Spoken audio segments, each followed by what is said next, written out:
People come to poetry because we've got a certain reputation. People think we're one of the most romantic spots in town. And I'm not going to argue with that at all.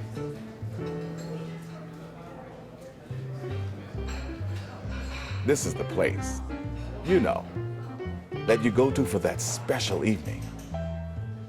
Soft lights, wonderful food, music that's just right. Poetry's got a rhythm all its own. Sure, not everyone here has romance on their minds. We get business people and families here too. And just between you and me, sometimes people come to poetry just because they're hungry. But whatever their rhymes or reasons, they've all come here for an experience they really can't get anywhere else. Because frankly, we try to spoil every one of our customers. So we work really hard to make sure everything goes just right for everyone's special evening, no matter what it is. And it all starts well before the evening begins. And I'm not talking about the atmosphere or the mood, but the food. It's not enough that the food is merely wonderful, which it is, but the food has to be safe. And your responsibility for the safety of the food in your establishment begins long before any food is actually served to the customer. Your responsibilities actually begin with your purchasing, receiving, and storage procedures. Here's what you need to know: how to prevent cross-contamination, the proper procedures for time and temperature control, general purchasing and receiving principles, general guidelines for receiving and inspecting food, and general storage guidelines. The safety of the food at your establishment will depend largely on how well you apply food safety practices throughout the flow of food. The flow begins with purchasing and receiving and goes all the way through storing, preparing, cooking, holding, cooling, reheating, and serving. To keep food safe, it is important to prevent cross-contamination and time and temperature abuse throughout the entire flow of food in your establishment. Let me spell it out. Cross-contamination is the transfer of microorganisms from one food or surface to another. And it can happen almost anywhere in your operation. But once you know how and where these microorganisms can be transferred, cross-contamination is pretty simple to prevent.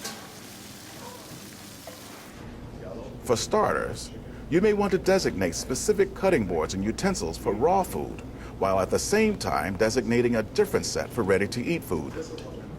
Now, although this practice minimizes the risk of cross-contamination, it doesn't eliminate the need for proper cleaning and sanitizing practices. You should clean and sanitize all your work surfaces, equipment, and utensils after each and every task. And if you have only a single prep table, you have to prepare raw meat, fish, poultry, and ready-to-eat food at different times. Another factor responsible for foodborne illness outbreaks is time and temperature abuse. Foodborne pathogens grow at temperatures between 41 and 135 degrees Fahrenheit, 5 and 57 Celsius.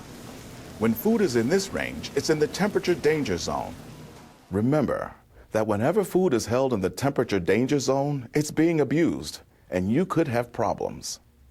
Besides temperature, time also plays a critical role in food safety. That's because foodborne microorganisms that can cause illness need both time and the proper temperature to grow. The longer food stays in the temperature danger zone, the more time pathogens have to grow and make food unsafe. So you should always minimize the time food spends in the temperature danger zone. If food is held in this dangerous range for 4 hours or more, you've got to throw it out. When you purchase food products, you should always start by buying only from suppliers who get their products from approved sources. And that approved food source is one that has been inspected and is in compliance with applicable local, state, and federal law. Don't accept any product from an unapproved source. You literally don't know what you'll be getting.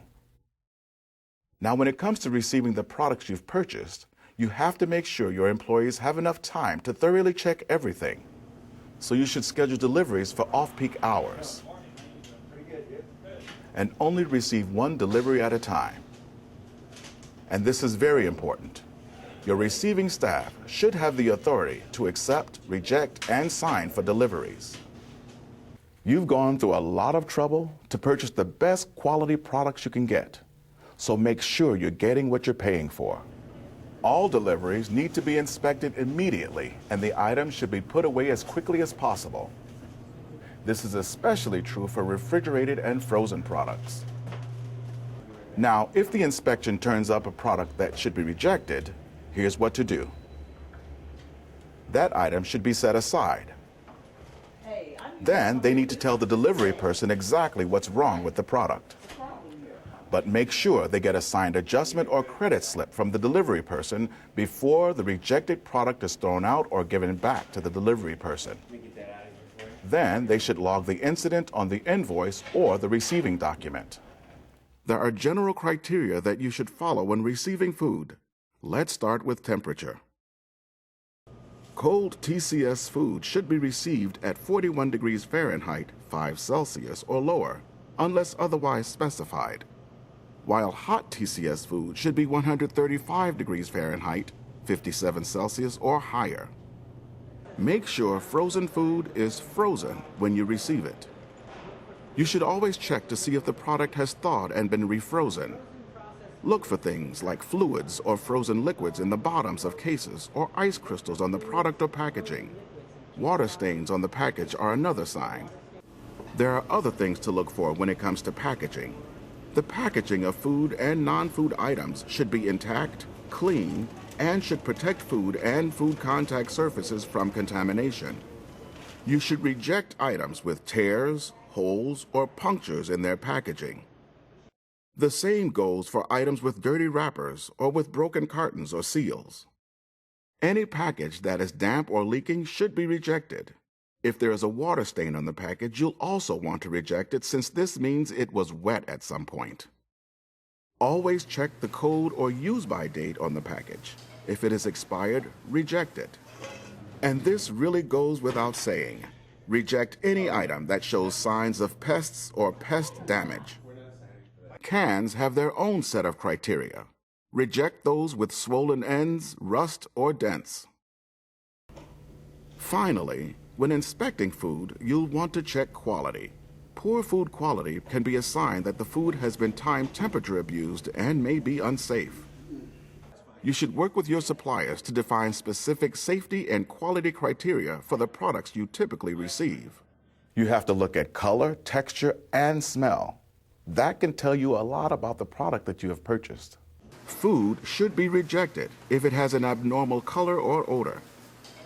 Texture is also important, especially when it comes to meat, fish, and poultry.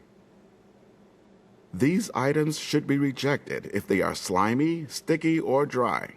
The same goes if the flesh is soft and leaves an imprint when you touch it. You also need to check certain products to make sure they have an inspection stamp. This is one way to make sure they are coming from an approved source. Meat and poultry must have a USDA or a State Department of Agriculture inspection stamp. This stamp indicates that the product and the processing plant have met certain standards. Egg products must have an inspection stamp indicating that federal regulations have been enforced to maintain quality and reduce contamination.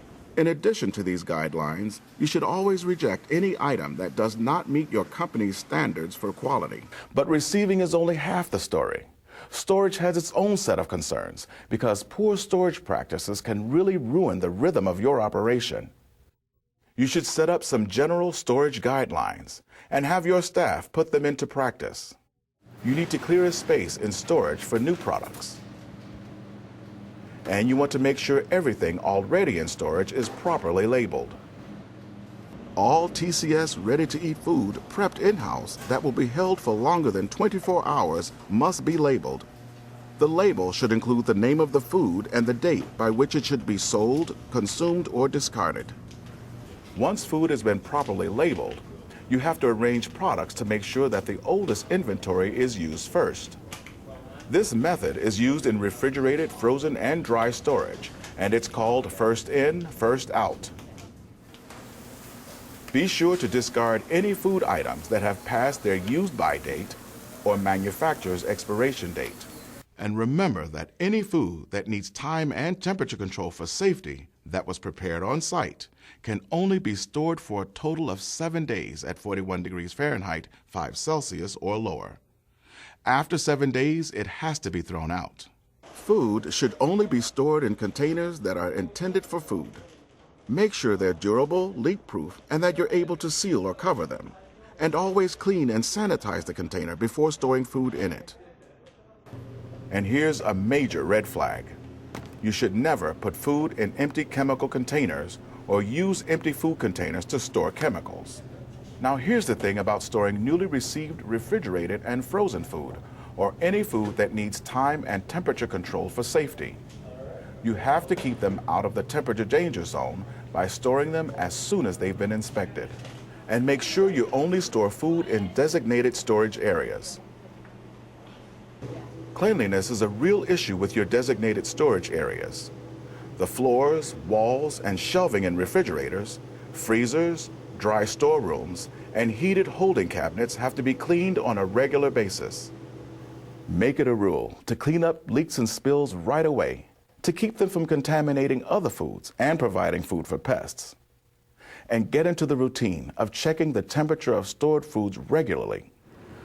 Randomly sample the internal temperature of refrigerated food to ensure that the temperature is 41 degrees Fahrenheit, 5 Celsius or lower. Check frozen products to make sure that they're frozen. Proper storage practices also means that you don't overload refrigerators and freezers. Storing too many products prevents good airflow and makes the unit work harder to stay cold. Refrigerator and freezer doors should also be kept closed as much as possible. Frequent opening lets warm air inside, which can affect food safety and make units work harder. If raw meat, poultry, and fish can't be stored by themselves, make sure you store cooked and ready-to-eat food above these items. This will prevent raw product juices from dripping onto the prepared food and causing a foodborne illness.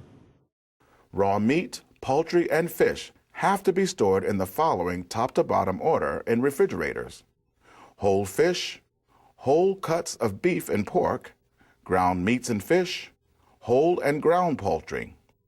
This order is based upon the minimum internal cooking temperature of each food. You have to pay just as much attention to the guidelines for placing food in dry storage. Your dry storerooms need to be kept cool and dry, because heat and moisture are the biggest dangers to dry and canned foods.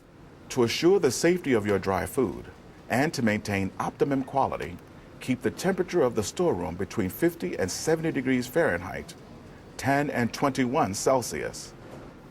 Your storeroom should also be well ventilated.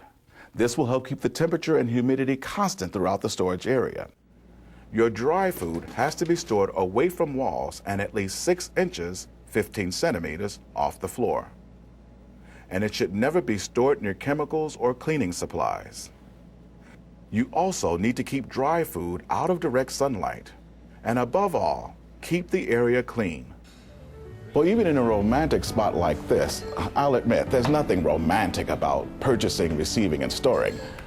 But directly or indirectly, everything that happens in the back of the house eventually has an impact on the front of the house.